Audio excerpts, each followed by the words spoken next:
Happy holidays, everybody. Well, that's loud, isn't it? So, let's see. It's Randall Thompson again. So I worked on Lantern for a long time, and I started trying to figure out some new lists. I don't know, I want to do something different. So I was thinking earlier this week about all the weaknesses that Lantern has, and I wanted to shore up those weaknesses, and I realized that the Lantern is just going to inherently have some weaknesses. And so I figured I'd try to come up with something new that doesn't have those weaknesses, and this is what I came up with. And I call it the Crucible. And I wrote the primer here at MTG Salvation. It uses basically the same setup as the Lantern primer. It explains what it is and how it works. So here's a little video primer for it.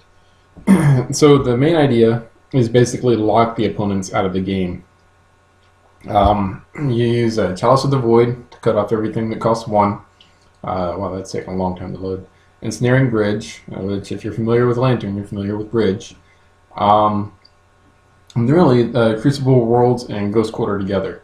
Smallpox and Collective Brutality are great for this meta because it's Brutality is great for burn, and it's also good for infect. Smallpox is great for playing against infect, and it's pretty good against burn, and it's also good against Tron. And of course, Chalice is good. All these cards are pretty much good. So anyways, so I started working on it. I write a whole lot about it here, and this is my deck list as of right now. It'll probably change. I also, and I explain all the card choices in sideboard. I've added a little bit to the sideboard, and of course I linked my YouTube channel in the videos section, so you can see actual gameplay. I've been playing it online on Cockatrice. Unfortunately, I cannot afford this deck on MTGO, so sorry, Wizards. You make it cheaper, I'll buy it, but not happening right now. I'm an adult with a mortgage, so anyway, so you can watch more videos of it, which if you're watching this, you're watching it at the YouTube page. And so my list is also, I try to keep this updated with my list, and I explain it, and and I started making it so I do updates, and I put the dates of the updates here. As of right now, it is the 9th of December. So here's the main primer. Really all you do is you lock your opponent out, right? Chalice of the Void, like I mentioned, Ensnaring Bridge, Crucible Worlds. Of course, we're going to need support cards to keep us alive. That's what Smallpox, Collective Brutality, and Liliana the Veil are for. And Ratchet Bomb helps out as well. You can get a very early Chalice. I mean, turn 1 isn't unheard of. I got a turn 1 Bridge the other day against Dredge. Turn 1 Bridge with a Tormod's Crypt out on turn 1. And Academy Ruins, so even if they destroyed it, I just get it right back. So there's 4 Infernal Tutor, which seems absurd, but you go Hellbent really quick with this deck. So Infernal Tutor basically is a demonic tutor in this deck. The hardest part was trying to come up with a win condition. So fortunately, Harudoku over in the IRC channel suggested a card off the top of his head, or her head, and they suggested, they were joking, said Blinkmoth Nexus. And of course, I think Inkmoth is probably better, because that way if they have life gain or something, it's not going to matter. And they can't chump block it forever, because whatever they're chumping with will eventually die. If they kill the Inkmoth Nexus, you can just get it back with Crucible Worlds. It's probably safer. Well, like once you have the lock, you can just Nexus them to death. There is an alternative win condition in which you just Ghost Quarter every single land in their library. Every time they play a land, you just kill it, and then you basically draw them out. They can't play anything for the rest of the game because they have no mana, usually. If they have like mana rocks, Ratchet Bomb will take care of that. And then you just Academy Ruin, so you never draw out, and they do.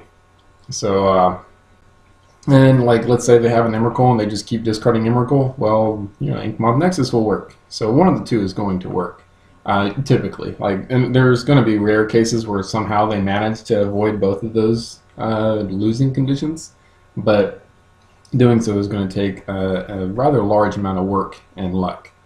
The sideboard for now, I have 1 Witchbane Orb, 3 Crypts, 3 Jars, 4 Seals, 3 Sun Droplets, 1 Revoker. So the jars are, of course, because it turns on Metalcraft faster and it saves my stuff from artifact destruction. The crypts are because of decks like Dredge and whatnot. And again, it turns on Metalcraft faster for the Chalice. A Seal of Primordium is useful against anything with artifacts or enchantments. Like I had an opponent resolve a Blood Moon against me the other day, or yesterday actually, but all I had to do was I was able to play a seal, and I just killed it. Well, no, I didn't kill it with the seal. I'm sorry, I killed that with the Ratchet Bomb. But the seal, yeah, I used seal against Ad Nauseam yesterday, and of course I imagine it's good against Affinity. I think I have a couple videos of that actually. Sun Droplets for burn, of course. And I mean, whatever other decks that we might want to stop damage. And Phyrexian Revoker is like a catch-all. Kind of good against Tron. Pretty good against, I don't know, a lot of decks. And the removal for it usually costs 1, which Chalice will just stop for us. So it doesn't matter. You might notice that, there's no main deck permanents that cost 1 or 2. So Ratchet Bomb takes care of a lot of stuff there, and we don't have to worry about it. It will kill our own Sun Droplets and Revokers, and I guess Seals, but I haven't had that problem yet. And even if it does kill our own stuff, if we locked our opponent out, then we can safely kill our own stuff, and then just use Ruins to get everything back. Like, yeah.